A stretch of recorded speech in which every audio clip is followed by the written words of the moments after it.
Good afternoon everyone.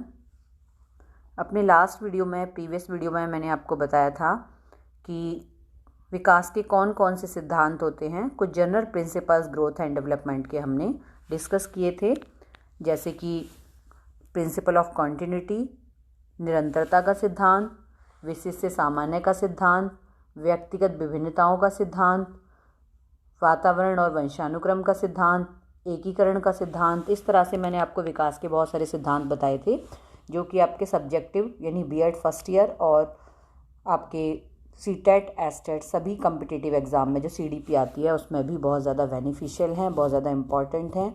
और even जो net education जो बच्चे करते हैं एग्ज़ाम, उसके लिए भी इसमें साइकोलॉजी आती है, तो उसके लिए भी आपको ये बहुत ज़्यादा यूज़फुल होंगे। आज हम बात कर रहे हैं factors affecting growth and development.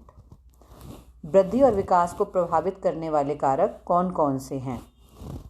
तो बात करते हैं वृद्धि और विकास को, ग्रोथ एंड डेवलपमेंट को कौन से फैक्टर हैं जो ज़्यादा प्रभावित करते हैं, या हम कह सकते हैं कि वृद्धि और विकास हमारा निर्भर करता है इन फैक्टर्स पर, यानी जो ग्रोथ एंड डेवलपमेंट है डिपेंड्स ऑन दीज फैक्टर्स।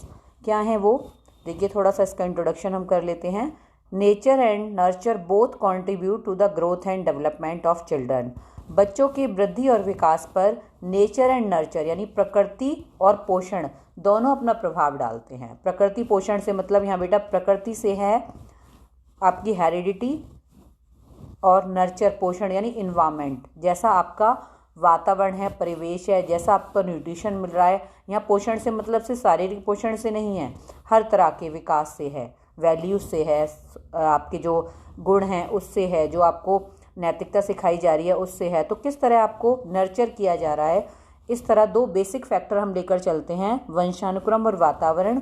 उनसे ही रिलेटेड ये सारे फैक्टर्स हम आगे डिस्कस करेंगे जो ओवरऑल हमारे वृद्धि और विकास को प्रभावित करते हैं। Here are few factors affecting children's growth and development. यहाँ कुछ फैक्टर्स दिए जा रहे हैं जो आप देख रहे हैं, डायग्राम मैंने बनाया हुआ है, इसमें आपका पूरा कवर हो जाएगा। वंशानुगत कारक भी यानी जेनेटिक फैक्टर्स भी, और डेवलपमेंट जो प्रभावित करते हैं वातावरणीय कारक, इन्वायरमेंटल फैक्टर वो भी। तो क्या क्या प्रभावित करते हैं, पहला देखिए हेरिडिटी। क्या है हेरिडिटी, वंशानुक्रम। ये देखिए वंशानुक्रम, वंशानुक्रम मीन्स वे विशेषताएं या गुण जो कि हमें अपने पेरेंट्स से मिलते हैं at the time of birth, जन्म के समय। ये पूरा एक टॉपिक है जो मैं आगे आपको डिस्कस कराऊंगी, हम लोग डिस्कस करेंगे इसको। अभी फ़िलहाल हम जो अपना टॉपिक कर रहे हैं कि किस तरह से प्रभावित करता है, तो वंशानुक्रम भी है जो कि जो मेनली हमारे फिजिकल ट्रेट्स जो होते हैं वो वंशानुगत से आते हैं। जो हमारी पर्सनैलिटी के विकास के शारीरिक जो हमारी विशेषताएं हैं वो अधिकतर हमें अपनी हेरिडिटी से मिलती हैं, यानी जीन्स जो ट्रांसफ़र होते हैं पेरेंट्स के, वो हमारी जेनेटिक स्ट्रक्चर पर, या फिर हम कह सकते हैं कि जो शारीरिक हमारा संरचना है उस पर प्रभाव डालते हैं। तो वृद्धि और विकास यानी वृद्धि, ग्रोथ, हाइट, वेट, ये सब मोस्टली हमारा किस पे जाता है, पेरेंट्स पे जाता है। वातावरण, वातावरण मीन्स बहुत सारे फैक्टर आते हैं वातावरण में जो कि प्रभाव डालते हैं, तो दोनों की हम व्याख्या करेंगे आगे। तो एक तो हेरिडिटी हो गई, दूसरा इन्वायरमेंट हो गया, फिर है सेक्स, बच्चे का लिंग, ठीक है। यानी आपने देखा होगा कि हम जब देखते हैं गर्ल चाइल्ड और बॉय चाइल्ड, इन दोनों में कुछ डिफरेंस होता है। हमारी फिजिकल जो स्ट्रक्चर को लेकर भी डिफरेंस है, और जो हमारी बेसिक विशेषताएं, जैसे आपने देखा होगा लड़कियां बचपन में हमेशा गुड़िया गुड्डों वाला घर वाला खेल खेलती हैं, और लड़के हमेशा कैसा टूल से खेलते हैं, कुछ अलग तरह के गेम खेलना पसंद करते हैं। तो इस तरह से बेसिक डिफरेंस है जो कि हमारे वृद्धि और विकास पर प्रभाव डालता है। कुछ बेसिक फीचर हैं जो कि जेंडर की वजह से अलग अलग होती हैं, बॉयज़ और गर्ल्स में अलग अलग मिलती हैं। एक्सरसाइज एंड हेल्थ, बच्चे की एक्सरसाइज यानी किस तरह से वो शुरू से अपनी हेल्थ का ध्यान रखता है। एक्सरसाइज, व्यायाम, या बहुत सारे योगा प्राणायाम बहुत से बच्चे बचपन से करते हैं, उनको सिखाया जाता है, और उसका स्वास्थ्य कैसा है ये भी एक इम्पॉर्टेंट फैक्टर है जो कि हमारे वृद्धि और विकास पर प्रभाव डालता है। इसके बाद है हार्मोन्स। हार्मोन्स का स्तर भी हमारे वृद्धि और विकास को प्रभावित करता है। कई बच्चों में हार्मोनल जो चेंजेस हैं बहुत ज़्यादा दिखाई देते हैं, और कई बार हार्मोन्स का संतुलन सबका एक जैसा नहीं होता बॉडी में, वो भी हमारी वृद्धि और विकास को प्रभावित करते हैं। न्यूट्रिशन, पोषण, देखिए आपने देखा होगा कि एक बच्चा है, उसको बहुत अच्छे से शुरू से न्यूट्रिशियस फूड दिया जाता है, अच्छी परवरिश की जाती है, फैमिली में हर तरह की सुविधाएं, हर तरह का उसको अच्छे से अच्छा खाना फूड दिया जाता है, तो उसका बॉडी स्ट्रक्चर आपको अलग ही मिलता है। एक बच्चा है जहाँ पर 2 वक्त की रोटी भी उसको ठीक से नहीं मिल पाती है, तो कहीं ना कहीं बॉडी स्ट्रक्चर को वो प्रभावित करती है। तो हमारी न्यूट्रिशन की मात्रा भी हमारे वृद्धि और विकास को प्रभावित करती है।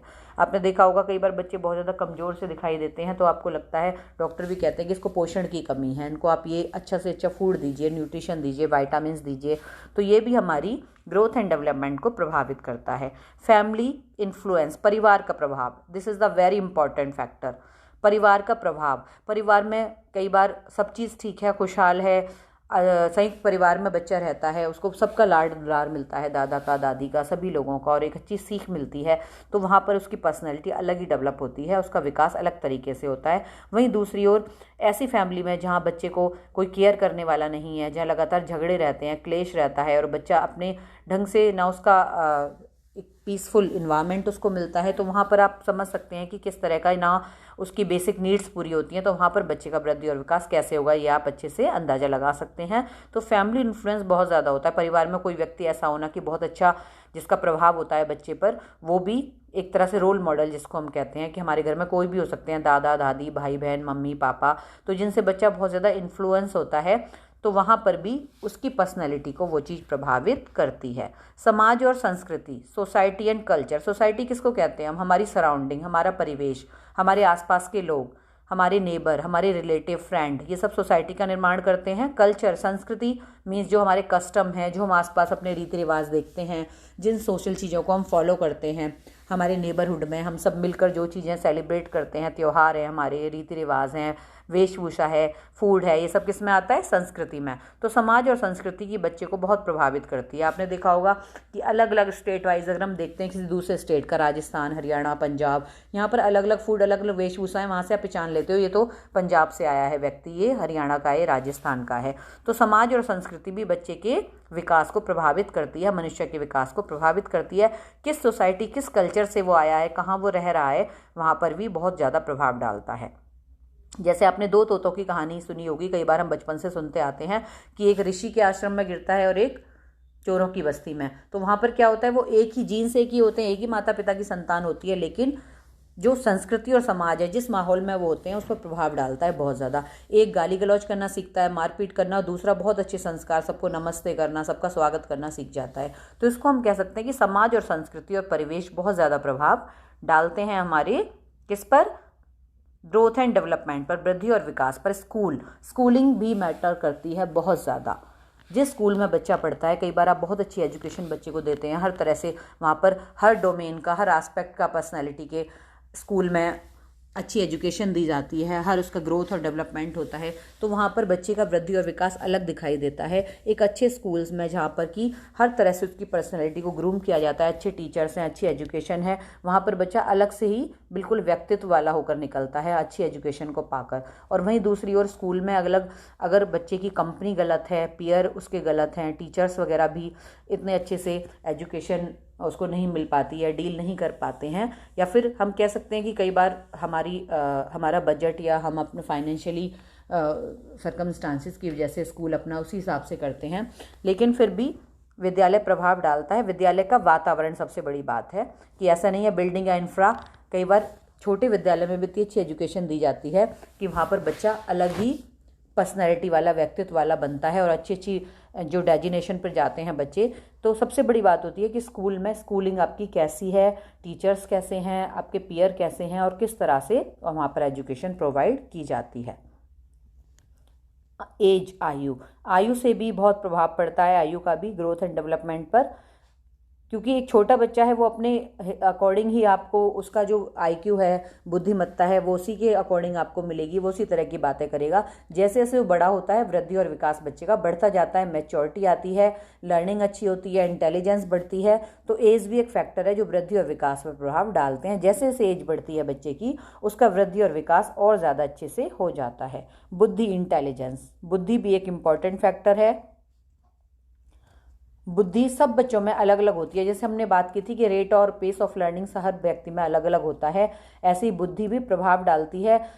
शुरू से ही जिसकी बुद्धि बहुत तेज होती है, उच्च बुद्धि लब्धि वाले, हाई आईक्यू वाले बच्चे बहुत तरक्की करते हैं जीवन में। वो उनको अगर अच्छे से इन्वायरमेंट दिया जाता है तो खुद को बहुत ग्रूम कर जाते हैं, पूरे परिवार का नाम रोशन करते हैं। वहीं एवरेज या बिलो एवरेज जो आईक्यू होता है, जिसको हम औसत या औसत से निम्न दर्जे की बुद्धि कहते हैं, बच्चा उसी के अनुसार अपना प्रोफेशन चुनता है। एजुकेशन में जो उपलब्धि होती है, उसकी एजुकेशनल अचीवमेंट होता है, वो भी उसकी बुद्धि के अकॉर्डिंग होता है। तो ये भी प्रभाव डालती है हमारे वृद्धि और विकास पर।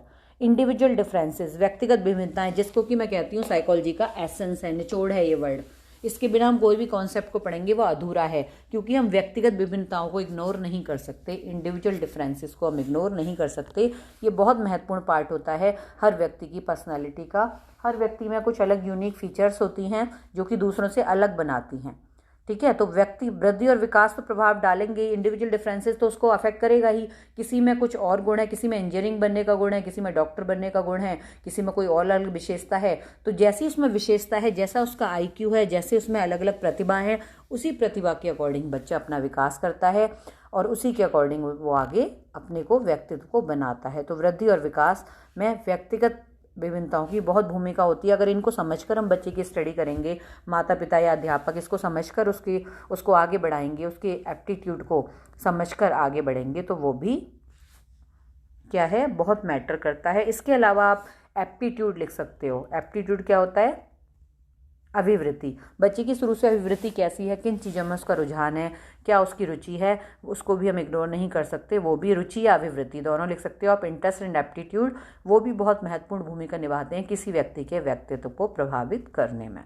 तो ये बहुत सारे हमने अभी इस वीडियो में मैंने बताया है आपको, बहुत सारे फैक्टर्स होते हैं, तत्व होते हैं जो कि वृद्धि और विकास को प्रभावित करते हैं। मुख्य सभी तत्वों की हमने बात की थी, सभी फैक्टर की बात की है जो कि वृद्धि और विकास को प्रभावित करते हैं। तो इनको आप रिकैप्चुलाइज कर लीजिए। नेक्स्ट वीडियो में मैं आपको कराऊंगी stages of growth and development, वृद्धि और विकास की अवस्थाएं। इसको हम सिस्टमेटिक स्टेप बाय स्टेप कर रहे हैं। ये आपके सभी एग्जाम्स के लिए, बीएड फर्स्ट ईयर में जो फर्स्ट पेपर है हमारा चाइल्डहुड एंड ग्रोइंग अप, उसमें भी, और सभी कम्पिटिटिव एग्जाम में आपको सारी साइकोलॉजी जो बाल मनोविज्ञान है, वो सारे टॉपिक्स आपको बहुत काम आने वाले हैं, बहुत इंपॉर्टेंट हैं। तो आप स्टार्टिंग से इनको पढ़कर अपना नोट्स बनाते जाइए और समझते जाइए। ठीक है, तो नेक्स्ट वीडियो में हम आगे नेक्स्ट स्टेजेस ऑफ डेवलपमेंट की बात करेंगे।